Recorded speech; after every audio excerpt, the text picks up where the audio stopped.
Olá, pessoal. Estamos de volta para mais uma conversa boa. E aqui é só conversa boa mesmo. Hoje a gente vai falar de um assunto... Aliás, a gente até comentou outro dia, falando de memória, de como a gente turbinar a nossa memória, mas a gente vai aprofundar hoje um pouquinho mais. Eu estou recebendo aqui de volta, com muito prazer, a Carolina Bauléu, que é fisioterapeuta e é diretora do Instituto Supera, aqui em Atibaia. E junto com ela está aqui também, um prazer imenso em receber, doutor Caio Alvarenga, que é geriatra, e também ele vai contar para a gente umas coisas excelentes. A gente aproveita e fazer uma consultinha assim, básica, né? Mas o básico do nosso assunto mesmo é a memória. É uma coisa que incomoda todo mundo. A gente conversa com as pessoas ficam falando que a coisa que mais atrapalha a vida é o esquecimento. E eu começo aqui falando em esquecimento, começo com o doutor Caio. Doutor Caio, esquecer e não lembrar é a mesma coisa? Primeiramente, Luísa, muito obrigado pela oportunidade. Eu é que agradeço que mesmo. Seja uma conversa muito boa, produtiva e rica de informações aí para todos os ouvintes, né? E para os que vão visualizar aqui o episódio. Esquecimento e não lembrar, apesar de ser coisas que podem ser associadas, são diferentes. Esquecimentos pressupõem de algo que você já teve um contato ou reteve no passado. Pode estar muito mais relacionado à memória. O não lembrar, apesar de também ter essa possível associação com a parte cognitiva, fala também muito mais essa questão de um outro domínio, a não ser da memória, que é, às vezes, a atenção. Parecem, mas não são iguais. E os desatentos, vamos falar assim, os esquecidos e os desatentos, vamos colocar. O esquecimento, ele é parte do nosso envelhecimento e o não lembrar, vamos colocar assim, é mesmo, acontece com pessoas jovens, por exemplo? Acontece. Né? Eu tenho essa tendência de não lembrar de muitas coisas. Né? E ainda acho que no século XXI, quando a gente fala de você ser multitarefas, fazer várias coisas ao mesmo tempo, acaba que alguma coisa vai ser prejudicada. No processo de envelhecimento, o que acontece?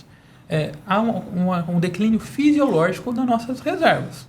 Das nossas reservas cognitivas, há uma capacidade de uma atenção diminuída e a capacidade de processar informações também acaba reduzindo com esse processo.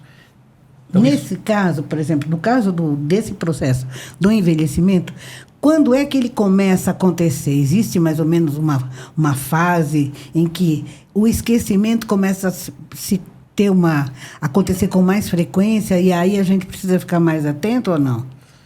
Eu acho que assim, qualquer sinal de esquecimento tem que ligar um sinal de alerta. Sim. Tá? É algo sinalizando que você não está bem. Seja aí, até os esquecimentos podem ser de origem, por exemplo, por algum quadro de humor, ansiedade, depressão. Então, ali já numa meia-idade, adulto jovem, meia-idade, já pode ter esses componentes, sem dúvidas nenhuma. Na eventualidade, você está identificando que algo não está bom, né? Não está normal. Você talvez não tenha essa percepção, né? Eu falo indivíduo. O familiar vai ser o principal parâmetro. Para ver se aquele esquecimento foge ao padrão da pessoa no passado. Então, uma coisa para você ficar muito atento é atividades que você fazia muito bem até um ano atrás e você está tendo mais dificuldades em fazer. E existe alguma técnica, alguma coisa que a gente possa fazer quando a gente começa a perceber esses primeiros sinais que possa retardar isso ou não? O simples funciona, né? Então, a gente tem que adotar hábitos saudáveis, estilos de vida adequados para que mantenha a nossa reserva cognitiva funcionante. Para isso, a gente precisa de alguns pilares. Alimentação adequada, exercício físico, manter estimulação cognitiva, né? Então, hábito de leitura, você ter socialização, fazer cursos, leitura. E também tem programas que ajudam nessa questão de estimulação cognitiva. Tu falou em alimentação e eu me lembro que as pessoas falam muito de comer coisas que tenham fósforos, né? Que fazem fósforo, que faz bem para a memória. Que alimento poderia ajudar as pessoas a terem uma memória mais fina, mais tranquila? Na verdade, você ter um prato colorido na sua dieta ajuda você a ter todos os macro e micronutrientes necessários para a parte cognitiva. Agora me falar, suplementação, né? Uma dieta rica em fósforo, ou uma dieta rica em B12. Isso adianta? É um mito, né? O que você precisa, na verdade, é ter todos os macro e micronutrientes equilibrados você não dentro da precisa balança. Buscar na farmácia, pode buscar na horta. Você não precisa, exatamente. Né? Às vezes você vai na farmácia visando um complexo vitamínico que vai te ajudar na imunidade, na memória. E assim, você só está gastando dinheiro. E fazendo um dinheiro que vai ser caro, né? E que você vai, por exemplo, estar fazendo um xixi mais caro. Se você tiver uma alimentação rica, balanceada e equilibrada, você não precisaria de nenhum tipo de suplementação. Não estou falando que em casos selecionados os indivíduos não possam precisar, tá? Mas de maneira geral... E isso seria corrigido com alimentação? Com alimentação. E se essa alimentação, assim, dessa forma balanceada, começar na infância, isso também é um processo que vai retardar? Com o tempo a pessoa demora mais tempo para ter esses lapsos de memória? Sem dúvida nenhuma. Se você tiver uma dieta boa desde a sua infância, a chance você vai ter um envelhecimento com muito mais qualidade. Prevenção de uma série de doenças crônicas. Né? Então, a alimentação é um dos pilares fundamentais para o envelhecimento com qualidade de vida, sem dúvida nenhuma. Agora, eu converso muito com as pessoas, eu acho que é o mais engraçado, que acontece, acho que com todo mundo, independente da idade. Aquela coisa que você vai da sala para a cozinha, e chega lá, você fala, o que eu vim fazer aqui? E o que a gente faz? Eu, pelo menos, tenho a minha tática. Eu volto, né? E refaço o trajeto para ver se eu lembro o que eu for fazer. E eu já conversei com muitas pessoas que fazem a mesma coisa. Refazer. Quando a gente tem esses esquecimentos, voltar e refazer o caminho, por exemplo, ajuda mesmo? Ajuda. E tem que lembrar que tem uma questão também, às vezes, da latência de memória. Então, às vezes, e aí pode ser uma questão do componente atencional que está prejudicada também. Né? Mas aí é o fato de você esquecer pequenas palavras, esquecer onde você ia, qual objeto, onde você guardou. O fato dele não vir de imediato, mas depois de um tempo você se recordar, isso é natural, é a latência de memória. Precisa sim, obviamente, ser analisado a cada caso. De preferência, procurar um especialista para avaliar com a aplicação de testes de domínios cognitivos. Mas essa tática que você usa te ajuda, sim, a instrumentalizar e manter sua mente ativa. Muitas vezes eu venho morrendo de rir, né? Porque eu falo, como é que eu vou esquecer isso, né? Eu conheço pessoas que fazem coisas absurdas, né? Eu não vou dizer quem é a pessoa, mas a pessoa sabe que eu vou falar dela, né? Que faz coisas assim, do tipo... esqueci fechar o carro com a chave dentro e achar que a chave estava em algum lugar. E aí revira a casa inteira e não acha a chave ficou dentro do carro, ou ficou no bolso, ou colocar a carteira em cima do carro e sair andando, não perceber que a carteira está em cima. Isso tudo tem a ver com o envelhecimento ou com a desatenção? Desatenção. Falou o que eu queria. Mas aí não é só o idoso, né? Não é só o idoso que vai acontecer. Não é só o idoso. A gente o século XXI, a gente está na era da informação. A gente estava discutindo até antes um pouquinho sobre a inteligência artificial e tudo mais. Então a gente tem exercitado até pouco o cérebro comparado a décadas passadas. E aí, obesidade informacional, muito trabalho, a rotina atribulada, estresse crônico, pode sim estar atrapalhando na nossa... Aliás, falando em estresse crônico, o Brasil, se não me falha a memória, né, é o 4º país mais estressado do mundo, não é? E como é que a gente vive num país que cresce dia a dia, com esse estresse tão grande, que hoje não atinge só aos adultos ou os envelhecentes, mas atinge já as crianças, não é? A tela é uma... A tela prejudica mesmo muito? Prejudica. É. Em qualquer fase, né? Sim. Aí também hoje tem o celular, eu falo com propriedade, porque eu acabo usando muito também, e isso acaba, assim, é um estresse crônico. Eu recebo muita mensagem de pacientes constantemente no meu WhatsApp. Uhum. E isso vai gerando incômodos pequenos, né? São Paulo, trânsito 24 horas por dia, Nossa. 7 dias por semana. Estava lá 2 semanas atrás, estava na Zona Leste, fui fazer uma visita domiciliar. E aí fiquei 3 horas para andar um pequeno trajeto. Isso vai gerando estresse. Para quem vive lá naquela situação diariamente, é angustiante, né? E acho que a Carol pega clientes, né, ali no Supera com vários perfis. Sim, e a questão da memória é muito a questão da concentração. Então, hoje a gente não tem concentração, né, Luísa? A gente não tem foco. Nós temos uma informação extremamente rápida, que é essa informação, igual o Caio falou, do WhatsApp, do vídeo acelerado, e a gente não consegue manter a atenção. Então, quando você consegue treinar a sua atenção sustentada, você também é um caminho para a memória. Uhum. Então, a questão que você vai e refaz o caminho, você está voltando passo a passo para você ter mais atenção naquele caminho que você fez. Então, a grande questão da atenção também, ela influencia muito na ansiedade. E nós somos um país muito ansioso. Com certeza, né? E essa ansiedade é o que depois tem a questão do sono. Isso, Carol, vira um círculo vicioso. Sim, cada vez é uma bola de neve, né? Sim. E a gente vai alimentando, porque eu sou ansiosa. Então, eu vou utilizar o quê? Informações mais rápidas. Eu não vou sentar para ler um livro. Eu vou querer o WhatsApp no 2. Vídeo, entendeu? Né? A minha impaciência vai aumentar. Então, a pessoa está conversando comigo, eu já quero para o final da conversa. Então, a gente tem que entender que é tudo muito relacionado. A questão da memória é um campo muito importante, mas a questão da atenção sustentada é um caminho. Então, a criança que tem atenção, ela vai ter memória, ela vai ter armazenamento. E essa atenção também interfere nos campos da memória, né, Caio? Então, por exemplo, a memória de trabalho que é mais rápida, depois memória de longo prazo. Então, isso pode ocorrer, a questão da atenção de uma criança de 6 anos até um idoso. A gente percebe hoje, eu tenho uma neta de 8 anos, e a gente percebe que, por exemplo, quando ela vê vídeos, ela já quer logo que sim, é uma coisa que tem que ser rápida. E você vê os vídeos que fazem hoje para criança, para adolescente, são coisas muito rápidas. Você mal consegue acompanhar a fala das pessoas, né? E eles entendem perfeitamente. Eu falo, o que eles falaram? O que prende a atenção, né, até na rede social, são os primeiros 3 segundos. Ah, é? Aí fala até que por exemplo, a era dessas crianças estão vendo a era do Instagram, TikTok. Sim. Estão crescendo com essas mídias sociais. E são realmente vídeos mais curtos que fazem um entretenimento muito mais rápido. Porque aí a atenção da criança já dispersa.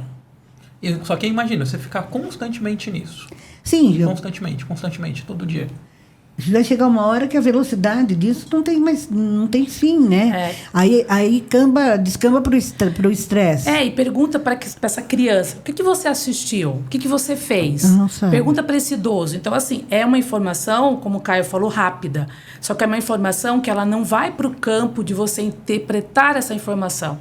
Então, hoje você fala para uma criança, um adolescente, um adulto, faz uma redação. Vai ter criatividade para escolher um tema.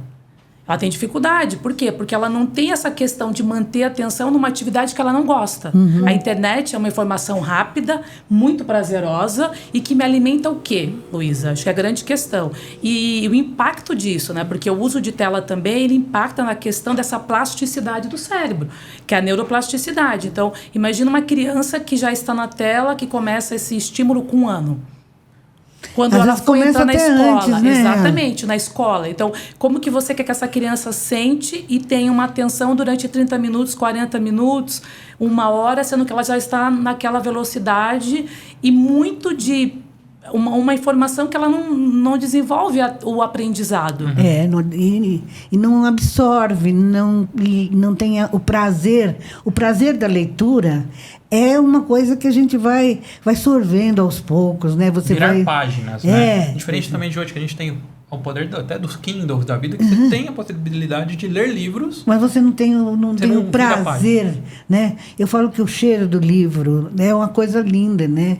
Eu acho que aquela coisa de você estar viajando, você poder voltar, você pegar na página, pegar no livro, isso é muito importante, que a criançada hoje está perdendo essa possibilidade, e isso depois vai acabar naquela questão de buscar uma saída para retornar, né? Quando isso já se torna um problema, para voltar a ter a normalidade. Como é que faz aí, Carolina? E a questão também, Luísa, que é muito importante, que a criança, o adolescente, o adulto, ele não interage mais com outro ser humano. Então, a gente está perdendo isso, de interagir com o outro. Você interage pela rede social. Exatamente, que não existe, né, Caio? Não existe. Então, assim, as pessoas hoje, elas são mais ansiosas, elas estão mais depressivas, e cada vez mais esse número aumentando. Porque eu tenho um amigo virtual. Mas que amigo virtual?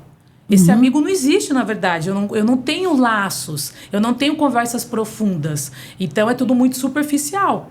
E aí, hoje, a gente percebe até no Supera mesmo, quando o aluno chega, que você vai colocar um tema, ele tem dificuldade para desenvolver aquele tema. Porque você tem um grupo bem diferenciado. E dentro disso, cada um vai dar a sua opinião. Então, muitas vezes, não tem a paciência de ouvir o outro. O TikTok, por exemplo, eu fiquei impressionada esses dias. O maior número de informações que tem em relação à saúde mental são fakes. Não então, diga. quer dizer, você adquire uma informação que não é real, que ela já está comprometida. E você assimila aquilo como verdade, e aquilo entra na sua cabeça como uma coisa correta. Isso amplifica, né? O poder da rede social é a amplificação de voz. Que eu acho que... E isso que a gente tem que saber filtrar, né? O que são informações relevantes e o que não são. Se você não sabe interpretar se aquela informação que está sendo passada é verídica ou não, se você não vai checar os fatos, você vai interpretar como uma verdade. Sim, nós vamos ter uma realidade paralela, não é? No mundo real, passa a existir para algumas pessoas.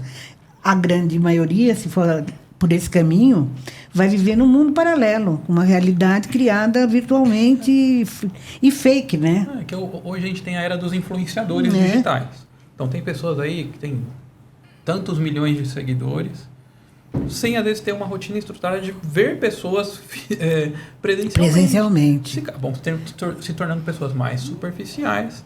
E também, às vezes, o indivíduo que consome aquele conteúdo fica tão engajado que deixa de fazer outras coisas. E me preocupa uma coisa, doutor Caio. E o emocional dessas pessoas? Vai também ficando... vai ficando encolhido, né, digamos assim, ficam com o emocional prejudicado também, não? Vai ficando cada vez mais solitário. Aí tem a diferença de solidão e solitude, né? Solitude é você viver bem consigo mesmo. Solidão é quando tem sinais claros de isolamento, você não vê mais ninguém. Isso é fator de risco para quadros depressivos, transtornos de ansiedade e aí também, no futuro, abrir quadros demenciais. Então, isso é muito grave. A gente está vivendo uma epidemia silenciosa, né? Sim, as pessoas se isolaram, esse isolamento não só espontâneo, mas isolamento imposto, né? Imposto pela sociedade, pela família, muitas vezes, né? E a pessoa tem que conviver, às vezes, nem bem consigo mesmo, né? Porque nem todo mundo vai conviver bem, precisa desse convívio, né? E aí, como é que sai disso? Primeiro ponto, o familiar identificar que algo está fugindo da rotina, estou falando do idoso, né? Sim. Se o idoso não sai mais de casa, não tem mais interação, deixou de fazer atividades que ele gostava de fazer, é um ponto que tem que ligar um sinal de alerta. E precisa ser analisado com a maior brevidade possível. Uma forma de ajudar, primeira coisa, sair, estimular, ter uma rotina com ele, pequenos afazeres, rituais, por exemplo, de você comer junto, aí depois aos poucos, pai, mãe, vamos sair, vamos no mercado, vamos numa doceria, e aí também, obviamente, procurar um suporte médico. Suporte médico, né? Suporte médico e psicológico, né? Antigamente, eu ouvi isso alguma vez, que o geriatra deveria entrar na vida da gente não aos 50, mas aos 25. O senhor concorda? Eu costumo brincar que a gente está envelhecendo a partir do dia que a gente nasce. Sim. Né? teoricamente, as transformações mais acentuadas vão ocorrer ali após os 30, 35 anos. Certo. Então, quanto antes a gente começasse a ter um acompanhamento com o geriatra, melhor. Porque saúde, quando a gente fala, é saúde preventiva. Não é, a gente não vai cuidar da nossa saúde num leito de hospital. A gente vai cuidar do quadro agudo. Exato. Né? Mas a nossa saúde é reflexo das nossas escolhas. E a prevenção, sem dúvida nenhuma, é o melhor remédio. O geriatra ele é o médico que gerencia a saúde do idoso. Eu atuo em qualquer fase da vida do idoso. Seja na fase de orientação, seja na fase de acompanhamento de doenças comuns a esse processo de envelhecimento, e até numa fase mais final de vida, que é quando o paciente está entrando numa terminalidade, que entra mais aquela questão de definir prioridades. Que é a questão de, não sei se já ouviram falar, questão de cuidados paliativos. Certo. Né? Que é o cuidado mais adequado para aquele momento de vida. E também na prevenção. Também na prevenção. Eu atuo em todos os momentos. Porque me parece assim que tanto o geriatra como o psiquiatra, esses termos eram carregados de algum preconceito, né? Ah, só vou procurar um geriatra. Vou no geriatra, não estou velho, não é? Ou não vou no psiquiatra, não estou maluco, coisas desse tipo. Agora parece que as coisas começaram a caminhar de uma forma menos preconceituosa. Mas eu acredito que ainda há resistência das pessoas de chegarem, só vão procurar o geriatra quando a situação começa a ficar complexa, né? E o psiquiatra realmente, quando você vê que o estresse bateu fundo, aí você está com pânico, ansiedade e coisas mais graves, não é? Então, é essa desmistificação que eu acho que é importante a gente fazer aqui. Colocar o psiquiatra e o geriatra, principalmente agora no caso do geriatra, como o médico de prevenção de um problema que pode acontecer lá na frente, né? Exatamente. Assim, hoje eu atuo também com medicina do estilo de vida. Sim. Que interessante são isso. As ferramentas que a gente consegue trabalhar focando em cada um dos pilares essenciais para o envelhecimento saudável. E o médico de idoso é o geriatra. Não estou falando que não precise passar no cardiologista, não estou falando que não precisa passar no neurologista, mas a ideia é centralizar o cuidado e sim referenciar para os especialistas quando precisa. Tá? E não é tirar o trabalho deles, pelo contrário. Não, é saber valorizar quando necessário. Né? É um trabalho conjunto. Conjunto. Agora, me diz uma coisa, doutor Caio.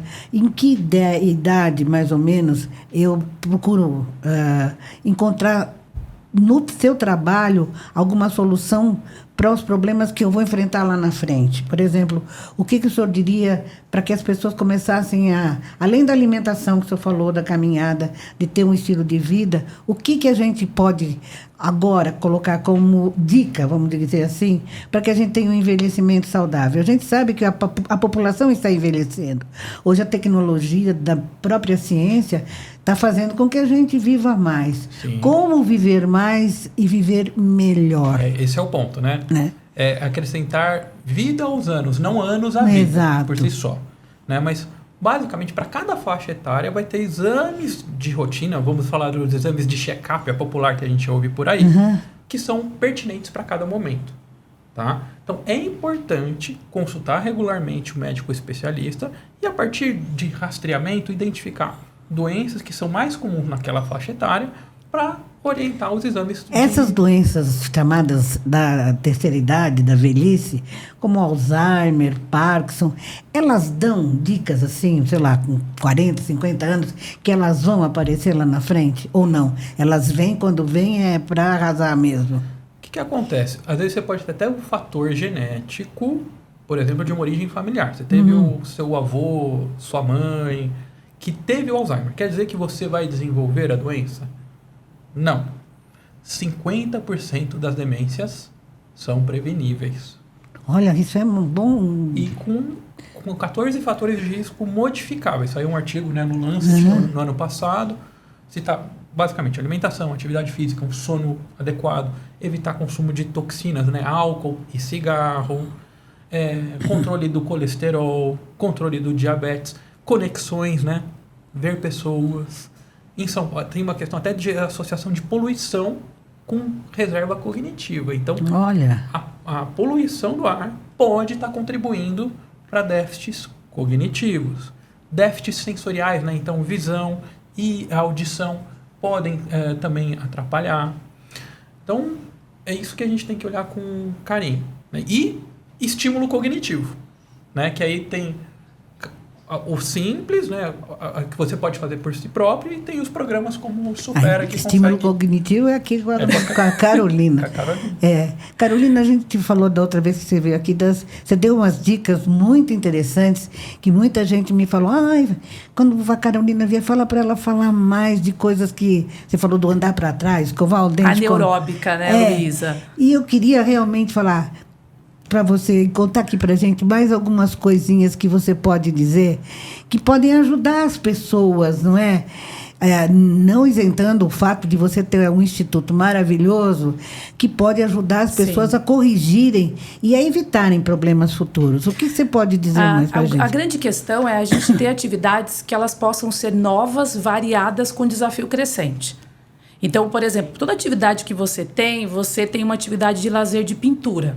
Você, dentro dessa atividade, ela tem que ter pinturas diversas, você tem que ter uma novidade, você tem que ter uma variação. Mas voltando um pouco até o que o Caio falou, é muito interessante, na minha experiência dentro do Supera, a gente também entender que a gente tem que criar esses hábitos. Então, por exemplo, hoje o filho e a filha trabalham muito. E a gente também não consegue, muitas vezes, dar essa atenção que o Caio falou. Então, o que você tem que olhar para essa pessoa que está envelhecendo? Você tem que ali, dentro, claro, ela vai estar bem, saudável, ela consegue ir e vir atividades. Estimulação cognitiva, uma estimulação com uma atividade física, ela se alimenta bem e ela vai criar esse hábito. Porque essa questão da disciplina ao envelhecer ela é mais difícil. Então, a gente vai perdendo a disciplina. Então, essa questão também de hábitos. Então, por exemplo, eu muitas vezes, eu sou uma filha que trabalha em São Paulo, eu não tenho tempo de ver minha mãe. Minha mãe, a gente tem viúva, enfim. E o que eu vou fazer? Eu vou orientar. Então, eu vou deixar organizadas as atividades que eu sei que onde ela vai ter estímulos variados. O que você faz, por exemplo?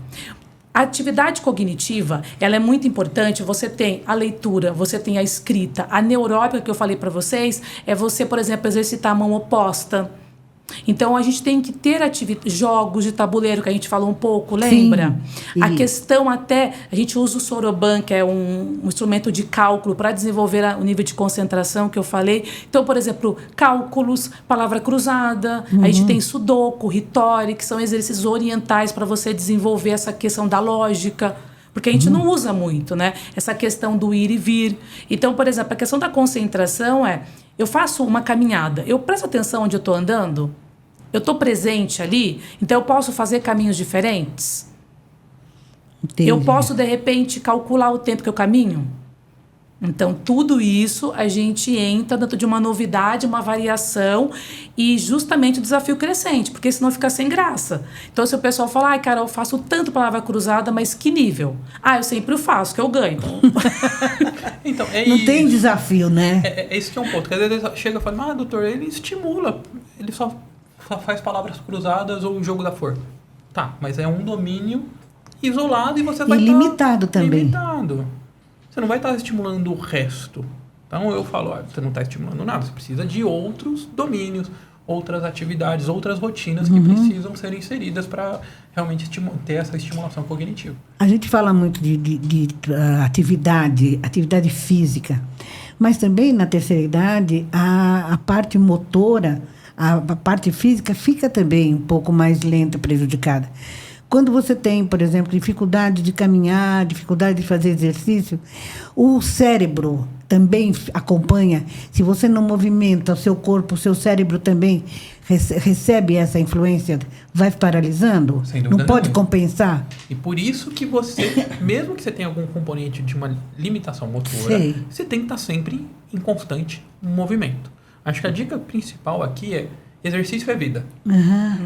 E precisa ser feito em cada momento da vida. Obviamente, talvez nessa fase que tem uma limitação motor, você vai ter que adequar o tipo de exercício mais adequado. Mas sempre fazendo alguma coisa. Sempre fazendo. E é isso que vai garantir que o seu cérebro também esteja estimulado.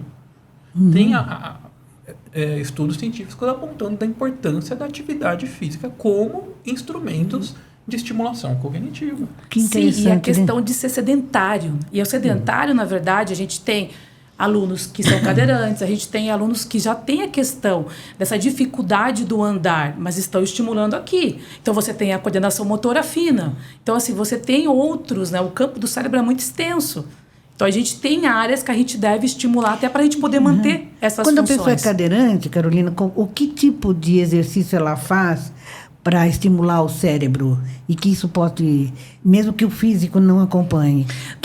Na verdade, assim, quando a gente estimula o cérebro com uma variação, como são 6 ferramentas do Supera, Luísa, a gente está estimulando a base da concentração, da paciência, a base também da lógica, a base até da sua compreensão corporal. Então, você deve estimular. É porque, assim, a gente também coloca... O envelhecimento é um processo difícil. Não é um processo fácil. E muitas vezes a gente não tem essa flexibilidade. A gente não olha para o que a gente tem. Eu percebo que o idoso, ele olha muito para trás. A gente vive muito no passado. Melancolia. Exatamente. Mas eu não tenho essa mesma mobilidade, Carol. Mas o que você tem hoje? O que a gente pode fazer agora? E hoje tem muito recurso, né, Caio? O Caio, ele sabe disso. Então, hoje a gente tem... Você vê, o Supera o estímulo há 21 anos. Mas hoje você abre a internet, você tem outras atividades que também você pode estimular. Mas, de repente, está faltando o quê? Esse olhar mais amplo. Porque a gente vai fechando. E vai fechando por quê? Porque não convive com pessoas, Luísa. Então, por exemplo, conversando com você, a gente vai ter várias ideias, vai conhecer pessoas, vai ter assuntos diferentes aqui. Mas aí eu me fecho. Então, eu fico melancólico com aquele rancor e aí o mundo é cinza. Eu percebo assim que as pessoas que começam a ter alguma limitação em função da sua idade, elas vão se fechando, vão entrando assim como se fosse num casulo, né? E isso não procuram mais outras pessoas porque elas não acompanham, né? Não podem sair, ter a mesma atividade que umas pessoas mais jovens. Então, isso também vai fazendo elas ficarem mais presas em si mesmo, né? E começa a ter perdas, né, nessa fase. Que é perda de amigos, perda dos cônjuges, perda dos irmãos. E isso também é fator que gera um incômodo, né? Sim. E fala da proximidade teórica da finitude. Cada dia que a gente... Sim, isso é uma coisa, né? Fim todos vamos ter, no internet não se sabe quando. Mas lidar com essa possibilidade da finitude, com a aproximação dela, é também um exercício de cognição, de você entender e se preparar para isso. E de flexibilidade, e de livros que você tem, de profissionais que você pode ter. Por exemplo, a gente recebe o número de viúvas, e dentro daquilo essa pessoa viveu 40 anos. Então, assim, ela se perde hoje, mas ela vai ter que reconstruir uma rotina. Sim. E essa rotina, ela existe, ou até o cérebro luto, existe até são livros que falam sobre isso. Então, ela vai ter que ter... Quanto mais ela exercitar o cérebro, mais ela vai conseguir ter novas conexões. Ela vai criar novos hábitos, Luísa. Aquele hábito com aquele ente querido eu não vou ter, mas eu posso criar com outras pessoas. E é um fator de risco. E não é uma traição com aquele ente querido, né? Porque muitas vezes a pessoa acha isso. Exatamente. Ela acha que se ela tiver uma vida, voltar a viver, ela vai de alguma forma estar traindo a memória daquela pessoa que se foi, não é isso? E na verdade você precisa que a vida continue. Exato. Né? Porque se a vida não continuar, aí sim é um fator de risco. Eu tenho inúmeros pacientes que perderam familiares e evoluíram para um quadro demencial. Sim, porque aí se fecharam, né? Se fecharam. Que coisa, né? E a dor também afasta. Mas a questão que você falou da punição é uma questão que eu preciso sofrer para valer, né, o luto. E não é assim. E a questão da prevenção é o que você quer para você e para o outro. Porque se você tiver um quadro demencial, alguém vai ter que parar a sua vida. Quem que você vai querer que pare? Ou você quer que seu filho, sua filha, enfim, as pessoas que estão próximas de você continuem a vida. E é muito triste isso, Caio, eu vejo isso. E quando a gente olha para 50%, a gente fica feliz, a gente que trabalha nessa área. Mas, ao mesmo tempo, a gente fica, poxa, e por que a gente não olha para isso? Por que a gente não começa hoje a nossa mudança? E são fatores simples, como o Caio falou, não é uma coisa complexa. Só que tem que ter disciplina. Nós somos responsáveis pela nossa saúde. Nós como indivíduos. Não é o médico que você está indo procurar um milagre. Ele vai fazer. Ninguém vai fazer um milagre. Nós somos responsáveis por nossas escolhas. Exato. Né? E aí vem os hábitos. Os hábitos vêm do nosso subconsciente. A gente vai incorporando muitos hábitos. Seja os saudáveis, seja os não saudáveis. A partir do momento que eu preciso desenvolver um hábito, eu preciso ter a consciência de que eu preciso implementá-lo. Né? E é possível a gente mudar o hábito em qualquer fase da nossa vida.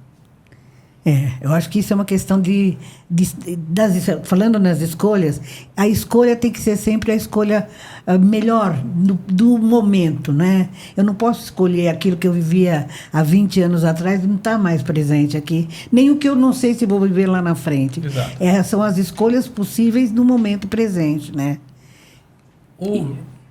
Velho é o jovem que deu certo. Certo, com certeza. Isso é muito estimulante. Isso é bonito isso. É bonito, eu né? gosto disso. Mas existem muitos mitos da velhice, não tem? Existe muito mito sobre o cérebro, por exemplo, que eles, às vezes...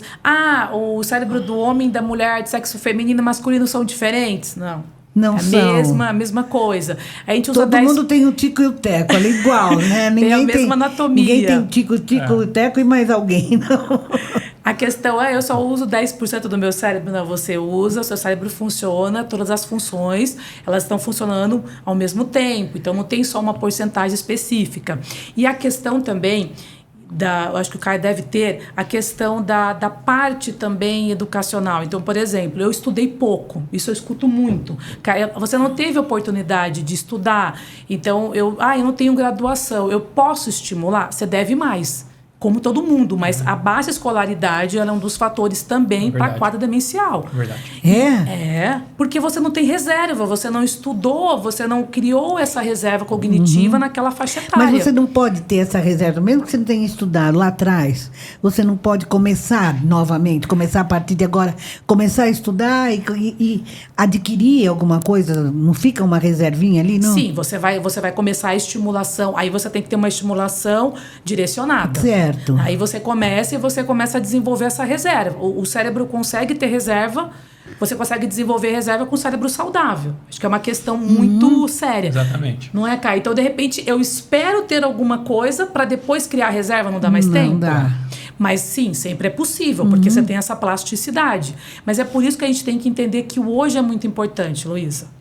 O hoje, o agora. Porque a gente vê, e às vezes agora vira notícia, mas está virando menos, né? A gente vê pessoas com 80 anos, formado em medicina, por exemplo, né?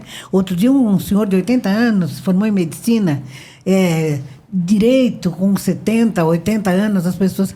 Coisa que antigamente o pessoal fala, como uma pessoa de 80 anos vai se formar? Como uma pessoa de 60 anos vai voltar para a escola? O idadismo, né? O etarismo. O etarismo. Está enraizado na nossa sociedade, mas não nos limita. Claro. Não pode limitar o idoso. Né?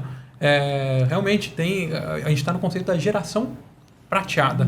Hoje as marcas estão até desenvolvendo produtos para essa faixa etária, seja conteúdo de mídia, seja conteúdo educacional, e que é fundamental, porque nunca se teve tantos idosos como hoje. E a gente está vivendo um aceleramento muito grande do envelhecimento populacional. Né? Hoje são cerca de 20 milhões de idosos, projeção de 2050 chegar a 50 milhões.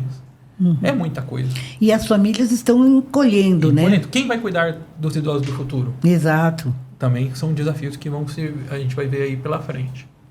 Os idosos têm que se preparar para se cuidar de si mesmo, Exatamente. né? E a questão também, hoje, a gente consegue ver pessoas com 80, 90 anos bem.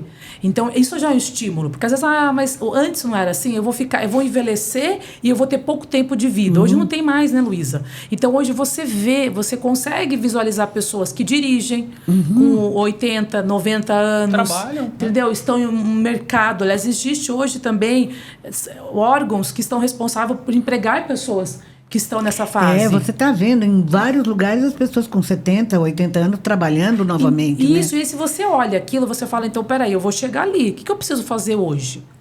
E essa questão de a gente tirar esse preconceito, tanto da estimulação, mas eu estou bem. Então, você tem que estimular para você continuar bem.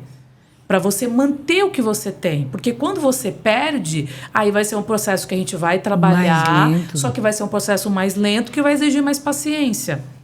E aí, Carolina, nesse caso, que caminho a gente traça para não chegar nesse processo mais lento? A gente precisa exercitar.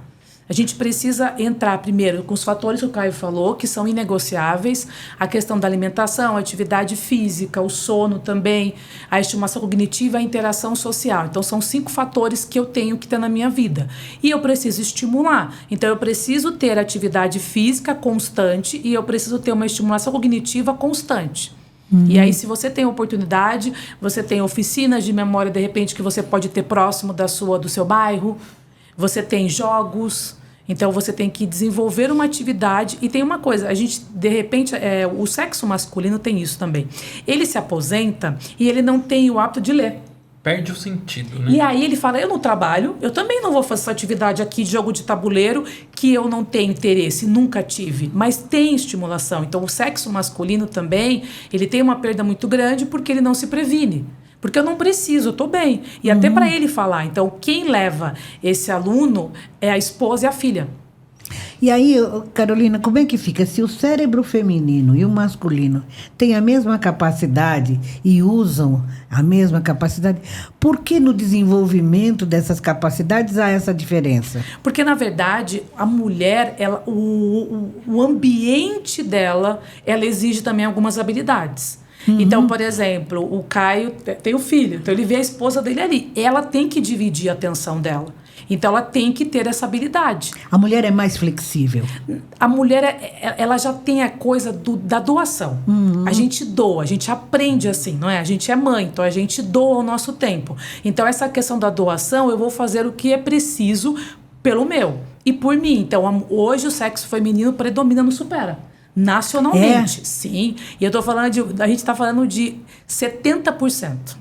Não diga, Carolina. Sim. E aí o sexo masculino, quando vem, infelizmente, ele já tem mais comprometimento. E não vai procurar por livre e espontânea vontade, né? É sempre elevado. Sempre Exatamente. assim como às vezes na consulta.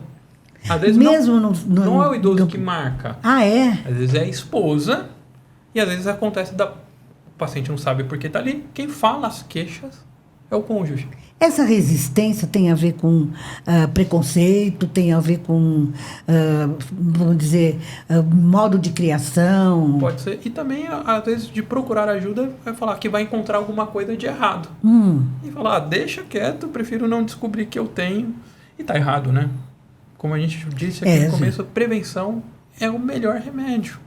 É uma questão de se enganar, né? Mas isso é muito sério, o Caio falou, porque assim, eu recebo pessoas, não, mas eu não ia ver, eu não vou no neuro, eu não vou no geriatra porque eu vou encontrar. Não, o que você tiver, que bom que você encontra. É aquele negócio do quem procura acha, exatamente. Né? Então, assim...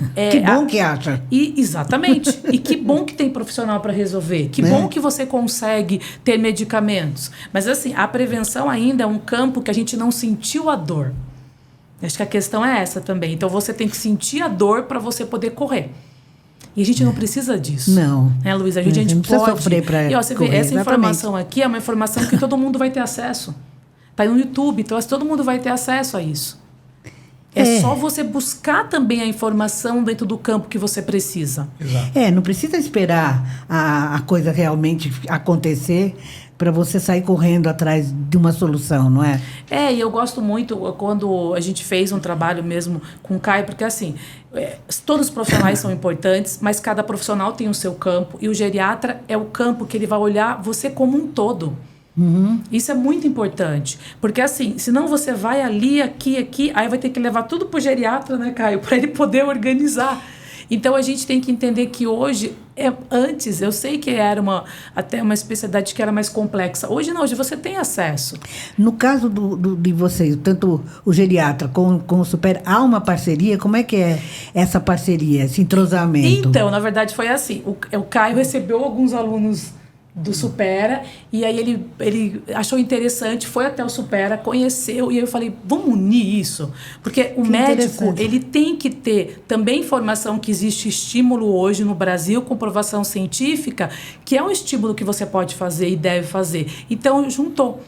É isso aí, o Supera foi em 2 eventos esse ano de relevância, no Congresso Brasileiro de Geriatria, foi no congresso, acho que o BREM, que é um congresso formado por geriatras, neurologistas e psiquiatras com foco na parte de saúde mental. Então, assim, é um método que funciona. né? E tem estudos aí, um estudo até recente, sim, né, Carol? Científico, já está para ser publicado. E é muito importante, eu fiz questão, falei, Caio, vem fazer uma palestra aqui para o Aluno Supera, porque muitas vezes ele não entende. E ele usou uma forma simples, o geriatra é o pediatra. E os alunos não esquecem disso. Eles falam, nossa, a gente não tinha pensado nisso, de como é importante o profissional quando a criança você não leva no pediatra e você tem um acompanhamento. E foi isso. E é importante também o médico entender que existem opções de estímulos. Então, a função do Caio também, ele fala, claro, com propriedade, mas é muito mais abrir o leque para o aluno, porque para o paciente dele. Porque, por exemplo, então você vai ter medicamento só? Não, você tem aqui esse campo, exatamente, que você vai estimular. E aí outros fatores, que também, olha, alimentação. Então, assim, antes, imagina você chega num médico e ele fala, só tem a medicação. Então esse remedinho e acabou. Não, ó, você vai ter longevidade com esses 5 fatores. E aí a gente desenvolveu, ano que vem a gente vai continuar, o Caio já gravou alguns quadros que eu recebo algumas questões de alunos e o pessoal que está no Instagram, eu passo para ele grava pra gente. Dessas questões que você recebe, o que é mais comum? O que mais as pessoas te perguntam? Memória. O campo da memória é campeão. Realmente... O campo da questão da autoestima baixa também. É da solidão. E as pessoas não falam sobre. As pessoas não falam sobre. Então, assim, eu tenho vergonha, mas assim, eu me sinto muito sozinha. Então, a gente percebe que a questão social que o Supera hoje tem é muito forte. O aluno interage, o aluno ele tem um grupo que é diverso, ele tem temas que são importantes, que estão acontecendo no mundo. E que às vezes não é só atividade na sala, né, Carol? Às vezes você faz uns eventos fora, o pessoal tem a oportunidade de socializar fora. A gente tem roça, isso, né? A gente tem os cafés que a gente convida, tem um calendário de palestras que o Caio foi. Agora a gente tem um outro profissional, amanhã vai uma fisioterapeuta. Então, assim, é você abrir o campo. Então, esse idoso, ele vai ao Supera, mas também ele vai tomar o café com um outro amigo. Quer dizer, ele não vai ficar limitado a fazer somente por exemplo, os exercícios que tem no curso. E o método é muito extenso. Então, a gente tem 6 ferramentas. Mas, por exemplo, qual que é a minha ideia do Supera Atibaia hoje, Luísa? É levar informação. Eu quero que você tenha informação. E aí você vai usá-la. Que eu acho que é fundamental. Exatamente. Então, por isso o Caio foi como geriatra, fisioterapeuta, levei um psicólogo. Vai uma nutricionista. Entendeu? Então, a gente vai fechar o ano com a nutricionista. Então, assim, a gente teve um outro profissional. Então, assim, a gente vai abrindo esse leque. Eu vou trazer conhecimento. Então, imagina que legal. No final, você vai ter a questão física, a questão cognitiva e a questão também psicológica, que é importante.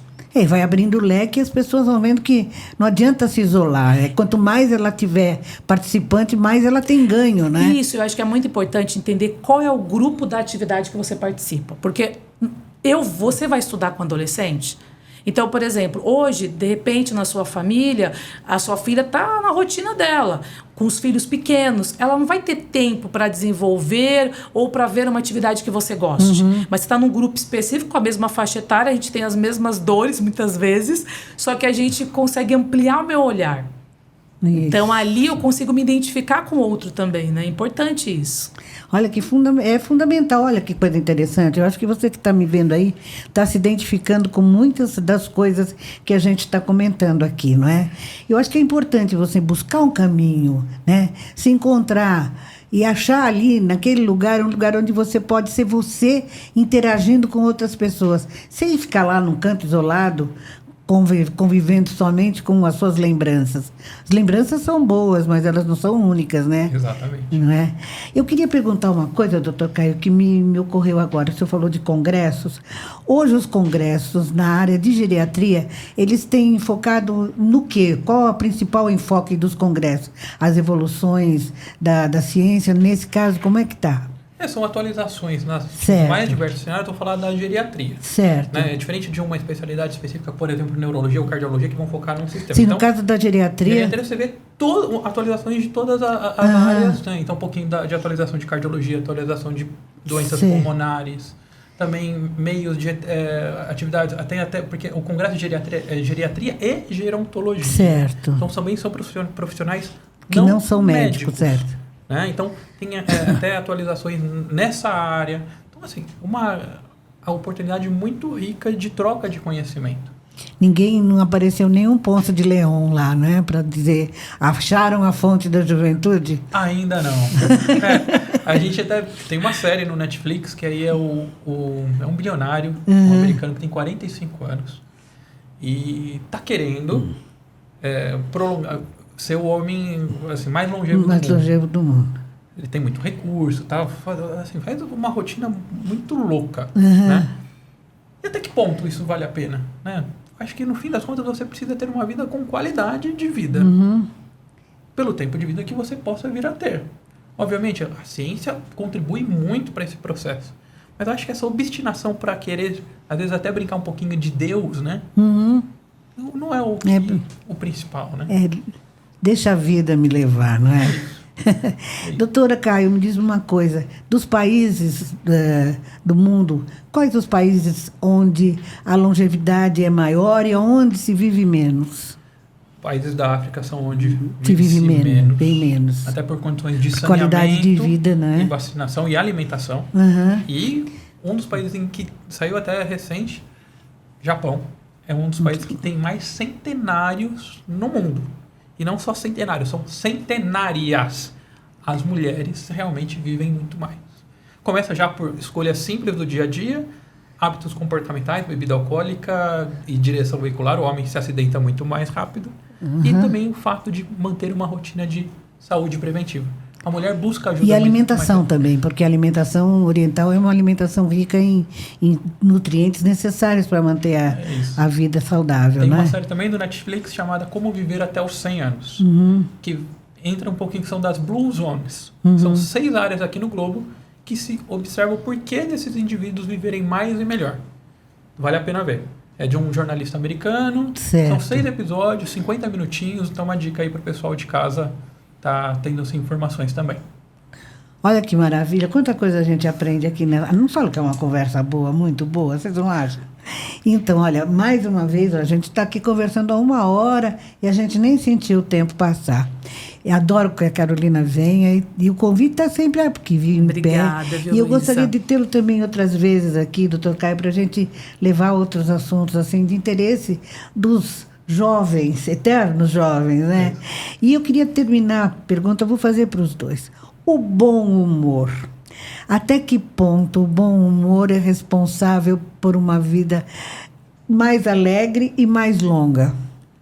Eu acho que o nosso humor é reflexo de como está a nossa saúde mental. Sei. E sem dúvida nenhuma, a gente viver uma vida mais leve contribui para a gente viver mais e melhor. Tem momentos da vida que às vezes isso não seja tão possível, mas a gente tem que sempre buscar, se você não está conseguindo sozinho recuperar essa questão do bom humor, procure ajuda, né? Porque sim, o humor é fundamental para uma velhice bem-sucedida. Eu acredito que a gente tem que ter a base, né? A gente tem que estar saudável. E a questão do bom humor também é a questão dessa flexibilidade que a gente tem que ter. Como que a gente vai olhar em torno? Mas influencia muito. Então, assim, quanto a gente é muito rígido e às vezes muito rigoroso com nossos erros. Então, a gente sabe que o envelhecer é uma fase difícil, mas tem coisa boa também. Sim. A gente tem a sabedoria, a gente pode olhar uma família se desenvolver. Será que a gente está olhando para esse campo? Então, a gente tem um país que tem dificuldade de envelhecer, a gente quer ser jovem, então a gente hoje não quer, né, a questão da cirurgia plástica, enfim, é outro campo. Mas o mais importante é a gente entender que também essa vida que a gente levou tem muita coisa boa. Né, Luiz? A gente tem que olhar para isso e aí quando a gente olha para os nossos também que a gente ama, a gente tem mais vontade de viver. E com a ajuda de pessoas como vocês, profissionais com esse gabarito, fica mais fácil também, né? Obrigada. Viu? Eu quero agradecer mais uma vez e agradecer mesmo de coração a presença de vocês. Carolina, muito obrigada mais uma vez pela sua boa vontade, disponibilidade. Doutor Caio, muito obrigada. Eu sei que o senhor teve que mexer lá na sua agenda, ajeitar aqui e ali para estar aqui com a gente. E olha, muito, muito mesmo, muito obrigada. E eu espero ter outras vezes o senhor aqui para conversar com a gente. Será um prazer. Obrigado, Luísa. Obrigado, Carol. Foi uma conversa muito boa. Muito obrigada. Obrigada, Luísa. A gente volta, assim, acho que o mais importante é que as pessoas tenham informação. É isso aí. Olha aí, e a gente se vê, hein?